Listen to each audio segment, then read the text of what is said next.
أعوذ بالله من الشيطان الرجيم.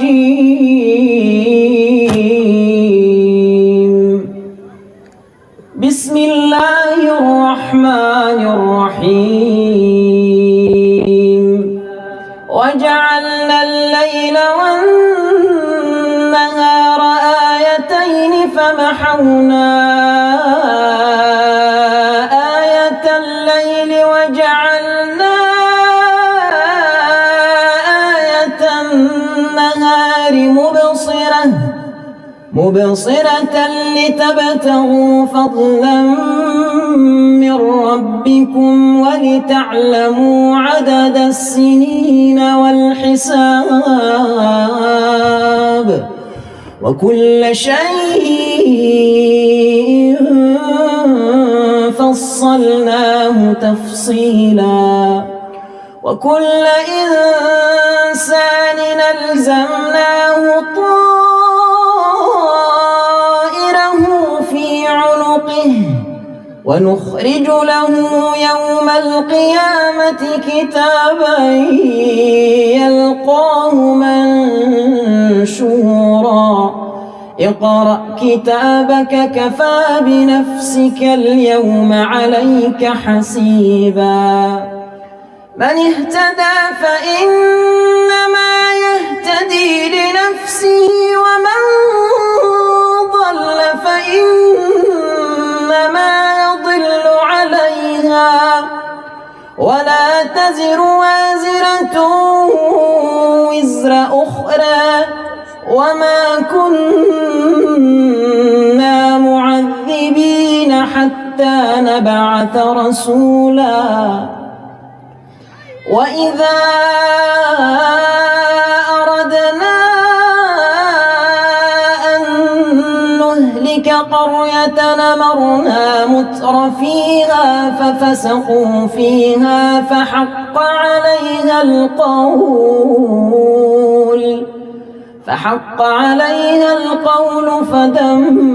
فدمرناها تدميرا وكم أهلكنا من القرون من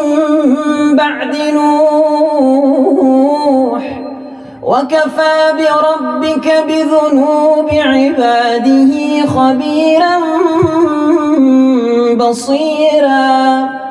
من كان يريد العاجلة عجلنا له فيها ما نشاء لمن نريد ثم جعلنا له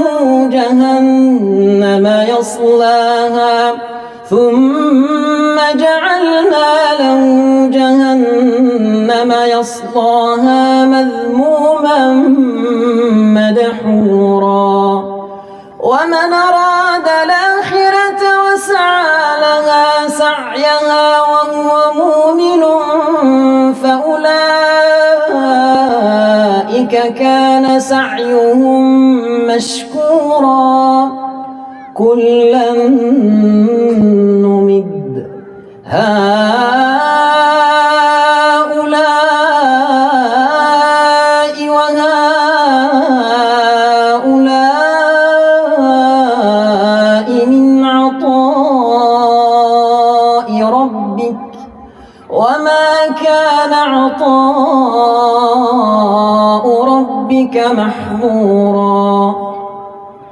انظر كيف فضلنا بعضهم على بعض وللآخرة أكبر درجات وأكبر تفضيلا لا تجعل مع الله إلها آخر فتقعد مذموما مخذولا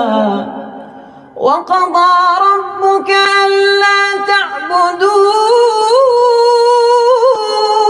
إلا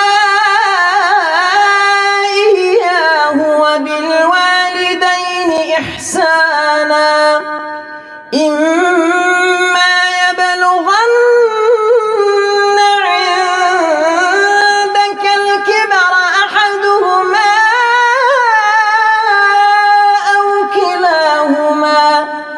فلا تقل لهما أف ولا تنهرهما وقل لهما قولا كريما واخفض لهما جناح الذل من الرحمة وقل رب ارحمهما كما ربياني صغيرا